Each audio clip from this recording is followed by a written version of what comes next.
इंतकाम उनको नसीब हो सकता है। बस सिर्फ मुसलमानों के लिए नहीं, मशरिकी दुनिया के और अफ्रीका के और दीगर साउथ अमेरिका के ममालिक से मैं ये दरख्वास्त करता हूं कि अब जो कुछ आप देख चुके हैं उसके नतीजे में खुदा के लिए होश करें और अपनी तकदीर बदलने का खुद फैसला करें। बहुत लंबा जमाना हो गया जिल्लतों और रुसवाइयों का, खुदा के लिए इस भयानक ख्वाब से बाहर आए जो आपके दुश्मनों और बड़ी ताकतों के लिए तो निजाम नौ का एक अजीब तस्वुर है, मगर तीसरी दुनिया के गरीब ममालिक के लिए इससे ज्यादा भयानक ख्वाब हो नहीं सकती। बस अगर आपने निजाम नौ बनाना है, अगर जहान नौ तामीर करना है तो अपनी ख्वाबें खुद बनानी शुरू करें और खुद उनकी ताबीरें करें और खुद उन ताबीरों को अमल की दुनिया में ढालने के सलीके सीखें। कोई कौम दुनिया में इक्तिसादी तरक्की के बगैर आजाद नहीं हो सकती और इक्तिसादी तरक्की का पहला कदम खुद ही की हिफाजत में है और इज्जत नफ्स की हिफाजत में है। और ये हरगिज मुमकिन नहीं जब तक तीसरी दुनिया के ममालिक में सादा जिंदगी की तलकीन ना की जाए और सादा जिंदगी की रो न चलाई जाए।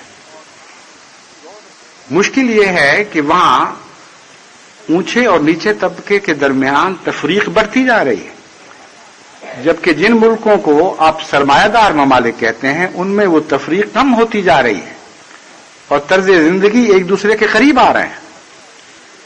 लेकिन आप एशिया के गरीब ममालिक देखिए या अफ्रीका के गरीब ममालिक देखिए या साउथ अमेरिका के गरीब ममालिक देखिए, वहां दिन ब दिन निचले तबके के ऊपर के तबके के बूदोबाश की तर्ज में फासले बढ़ते जा रहे हैं और खलीज ज्यादा से ज्यादा बड़ी होकर हायल होती चली जा रही है। बस जरूरी है कि ये तबकाती तकसीम सबसे पहले नसीहत और तलकीन के जरिए दूर की जाए और फिर कवानीन के जरिए इन फासलों को कम करने की कोशिश की जाए। और ये तहरीक अगर ऊपर से शुरू होगी तो कामयाब होगी, वरना हरगिज कामयाब नहीं हो सकती। अरबाब हल्लुक यानी जिनके हाथ में इख्तिदार की बागें हैं, उनको चाहिए कि वो ऊपर से सादा जिंदगी इख्तियार करने की तहरीक चलाएं और सादा जिंदगी इख्तियार करके अवाम को दिखाएं। बस इख्तिसादी इस्तेकाम और तरक्की के सिलसिले में ये दूसरा अहम उसूल पेश नजर रहना चाहिए कि गरीब मुल्कों में एक पॉलिसी नहीं चलाई जा सकती कि मेयार जिंदगी को बढ़ाया जाए, बल्कि दो पॉलिसियां चलानी पड़ेंगी। गुरबा के मेयार जिंदगी को बढ़ाया जाए और ज्यादा से ज्यादा दौलत का रुख इस तरफ मोड़ा जाए और उमरा के मेयार जिंदगी को कम किया जाए।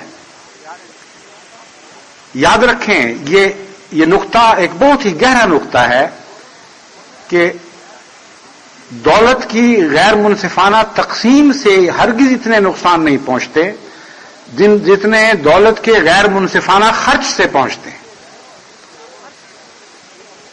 वो अमीर लोग जो अपने रुपए को फैक्ट्रियां बनाने और इक़्तिसादी तरक्की के लिए हमेशा जोते रखते हैं और खुद सादा जिंदगी इख्तियार करते हैं, उनके खिलाफ नफरत की तहरीकें नहीं चल सकती क्योंकि वो अमलन मुल्क की खिदमत कर रहे हैं। लेकिन वो लोग जो थोड़ा कमाकर भी ज्यादा खर्च करने के आदी हो जाएं, उनका सारा अखलाकी निजाम ही तबाह हो जाता है और ज्यादा से ज्यादा दिलों में वो आग भड़काने का मूजिब बनते हैं।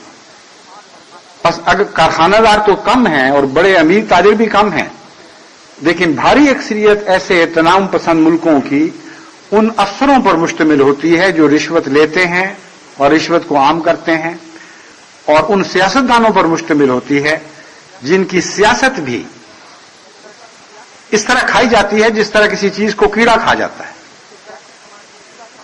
उनकी सियासत भी पैसे कमाने के लिए इस्तेमाल होने लगती है, उनकी सियासत भी दड़ेबंदियों के लिए इस्तेमाल होने लगती है, उनकी सियासत भी गरीबों पर रोब जमाने के लिए और अपने दुश्मनों से इंतकाम लेने के लिए इस्तेमाल होने लगती है। गोया कि सियासत का रुख तमाम तर उन उमूर की तरफ फिर जाता है जिनके लिए सियासत बनाई नहीं गई थी। नतीजतन मुल्क के अहम उमूर से वो गाफिल हो जाते हैं, उनके लिए सोच का वक्त ही नहीं रहता।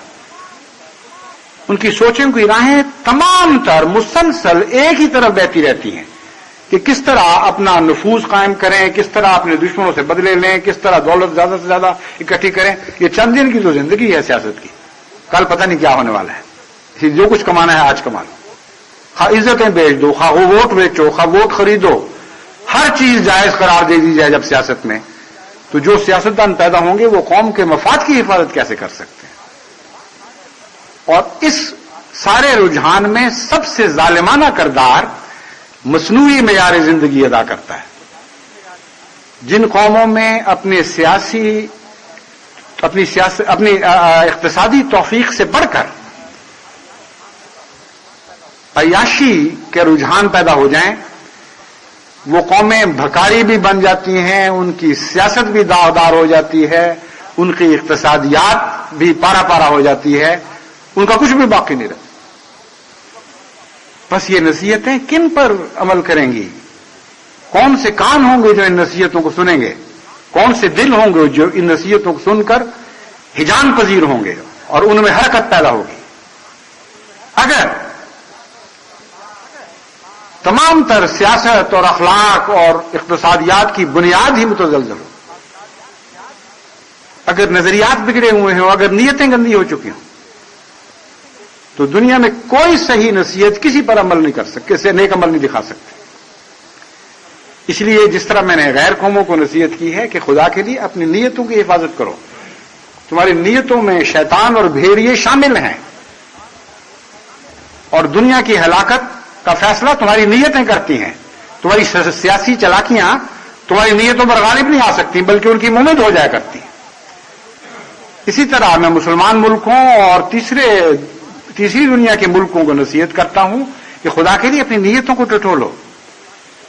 अगर तुम इसलिए इंजीनियरिंग की तालीम हासिल कर रहे हो बचपन से कि रिश्वत लेने के बड़े मौके हाथ आएंगे और बड़ी बड़ी कोठियां बनाओगे और वैसे महल तामीर करोगे जैसे हमसाए या किसी और के घर तुमने देखे थे, तो इस नीयत के साथ तुम दुनिया में कुछ भी तामीर नहीं कर सकते।